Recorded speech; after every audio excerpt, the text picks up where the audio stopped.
இதுக்கப்புறம் வந்து அல்லாஹ் வந்து என்ன பண்ணிடுறான் அப்படின்னா, நயவஞ்சர்களை பற்றி அந்த சாஃப்ட் கார்னரு எடுத்துறான். 9:73 அல்லாஹ் சொல்கிறான், நபியை நிராகரிப்பவர்களுடனும் நயவஞ்சகர்களுடனும் நீர் போர் புரிவீராக. அப்போ டிக்ளேர் பண்ண சொல்கிறான் அல்லாஹ், இவங்களோட நீ ஃபைட் பண்ண, இவங்களை வந்து நீ முஸ்லீம்களோட கலந்துருக்க விடாத, அவர்கள் மீது கண்டிப்புடன் நடந்து கொள்வீராக. இந்த அன்பா பேசுறது, இந்த இதாவா பேசுறது, இப்படி பேசாத, கண்டிப்பாக பேசு. அவர்களுடைய தங்குமிடம் நரகமே, தங்குமிடங்களில் அது மிகவும் கெட்டது அப்படின்னு சொல்லி அல்லாஹ் 9:73 டிக்ளேர் பண்ணுறான். அதே மாதிரி அல்லாஹ் அடுத்து அவங்களுக்கு வந்து நிறைய விஷயங்கள் வந்து பட்டியல் போடுறான். 9:50 பார்த்தீங்கன்னா, உமக்கு ஏதாவது ஒரு நன்மை ஏற்பட்டால் அது அவர்களுக்கு துக்கத்தை தருகிறது.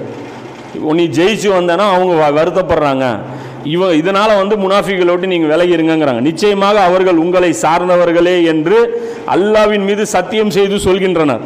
அவர்கள் உங்களை சார்ந்தவர்கள் அல்ல. ஆனால் உங்கள் வாயில் என்ன சொல்கிறாங்க, நாங்களும் முஸ்லீம் தாங்கிறாங்க. ஆனால் உங்களை சேர்ந்தவங்க அவங்க கிடையாது. அவர்கள் பயந்த கூட்டத்தினர், ரசூலுல்லாஹ்வுக்கு பயந்து இஸ்லாத்துக்கு உள்ளே இருக்கிறாங்க.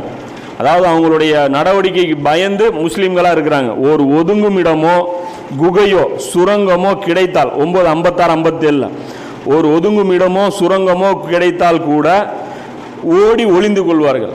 மறையிறதுக்கு மட்டும் ஒரு இடம் கிடைச்சதுன்னா இவங்க உன்னை விட்டு எஸ்கேப் ஆயிடுவாங்க, முஸ்லீமாக அவங்க கீழே இருக்க மாட்டாங்க அப்படின்னு சொல்லி அல்லாஹ் இங்கே சொல்கிறான். அதே மாதிரி அல்லாஹ் இன்னொரு இடத்துல எல்லாம் சொல்கிறான், நபியே நீர் கூறும், நீங்கள் கேலி செய்து கொண்டே இருங்கள். கேலி பண்ணுறாங்க. இதெல்லாம் தபூக் நேரத்தில் நிறைய விஷயங்கள் முனாஃபிக்கள் மட்டுமே டார்கெட் பண்ணுறான் அல்லாஹ். என்ன பண்ணுறாங்கன்னா, ரசூலுல்லாஹ்வுடைய ஒட்டகம் வர்ற வழியில் ஒரு இடத்துல தொலைஞ்சு போயிடுது. தொலைஞ்சு போனவுடனே தேட ஆரம்பிக்கிறாங்க. சஹாபாக்கள்லாம் விட்டு ரசூலுல்லாஹ் சொல்கிறாங்க, ஒட்டகத்தை பாருங்கிறாங்க. அப்போ ஒரு முனாஃபிக் ஒருத்தன் என்னங்கிறான், வானத்தில் செய்தியெல்லாம் சொல்ல தெரியுது, ஒட்டகம் எங்கே இருக்குன்னு சொல்ல தெரியாதாங்க. கிண்டலாக பேசுகிறான். வானத்தில் இருக்கிற செய்தியெல்லாம் சொல்ல தெரியுது, பூமியில் இருக்கிற ஒட்டகத்தை பற்றி இவருக்கு தெரியாதா அப்படிங்கிறான். இதெல்லாம் ரசூலுல்லாஹ் மைண்டில் வச்சுக்கிறாங்க. எல்லாம் போனவுடனே அல்லாஹ் குர்ஆனில் டக்குன்னு ஆயத்தை இறக்கி இவங்களை போட்டு கிழிச்சு தொங்க விட்டுறான். இவங்க இப்படி பண்ணாங்க, இவங்க இப்படி பண்ணாங்க அப்படின்னு சொல்லிட்டு இது சொன்னோன்னே அல்லாஹ் சொல்கிறான், இவங்க கேலி செய்து கொண்டே இருக்கிறார்கள். அல்லாஹ் சொல்கிறான், நீங்கள் கேலி செய்து கொண்டே இருங்கள், நீங்கள் அஞ்சு கொண்டிருப்பதை அல்லாஹ் வெளிப்படுத்துவான். கேலி பண்ணிவிட்டு அவங்க என்ன நினைப்பாங்கன்னா, நான் இப்படி கேலி பண்ணது ரசூலுல்லாஹ்வுக்கு தெரிஞ்சிடக்கூடாது, அல்லாஹ்கி சொல்லிடக்கூடாதுன்னு நினைக்கிறேன். அதான் அல்லாஹ் சொல்லிடுறான், நீ பயந்தா நான் சொல்லிட்டேன் பாரு அப்படின்ட்டு. ஏன் இப்படி செய்தீர்கள் என்று கேட்டால் நாங்கள் விளையாட்டாக சொன்னோம் என்று நிச்சயமாக கூறுவார்கள்.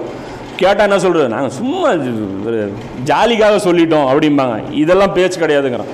அப்போ அல்லாஹ் சொல்கிறான், அல்லாஹ்வும் அவனது வசனங்களையும் அவனது தூதரையுமா நீங்கள் கேலி செய், உங்களுக்கு இதெல்லாம் விளையாட்டா? அல்லாஹ்வும் அல்லாஹ்வுடைய தூதரும் அவனுடைய வசனங்கள்லாம் உங்களுக்கு விளையாட்டா போச்சா அப்படின்னு சொல்லி அல்லாஹ் சொல்கிறான். 9:65-66 இது வந்து அல்லாஹ் சொல்கிறான்.